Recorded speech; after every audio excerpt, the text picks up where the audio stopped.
Hello বন্ধুরা, কেমন আছো? আশা করি সবাই ভালো আছো। আর আমি বাবলি চলে এসেছি তোমাদের জন্য আজকে দুপুরের কিছু টেস্টি খাবার নিয়ে।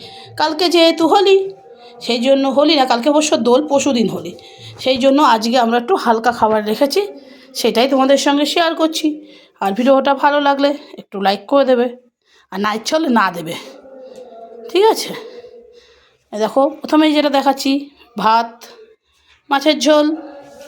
আর এটা হলো খুব টেস্টি একটা রেসিপি, বলতে পারো কি এটা, যাই হোক দেখে ভেবে বলা সম্ভব না, আমিই বলে দিচ্ছি। এটা কুমড়ো পাতা বাটা, রসুন আর কালো জিরা লঙ্কা দিয়ে খুব টেস্টি খাবার। একদিন খেয়ে দেখো, যদি কেউ রেসিপিটা চাও তবে আমার চ্যানেলে গিয়ে দেখে নিতে পারো, ইউটিউব চ্যানেলে। আর এদিকে দেখো রেখেছি ডিম কারি।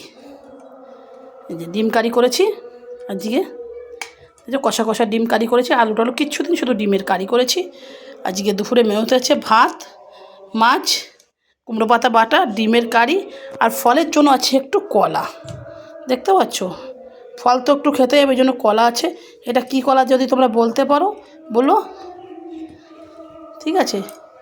এটা হলো বিচি কলা, পাকা আছে, দেখতে পাচ্ছ, পাকা বিচি কলা।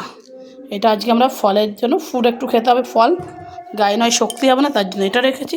ভিডিওটা ভালো লাগলে একটা লাইক করে দেবে, চ্যানেলটা সাবস্ক্রাইব করে পাশে থেকে দেখা হচ্ছে পরবর্তী ভিডিও। সবাই সুস্থ থেকো, ভালো থেকো, ধন্যবাদ।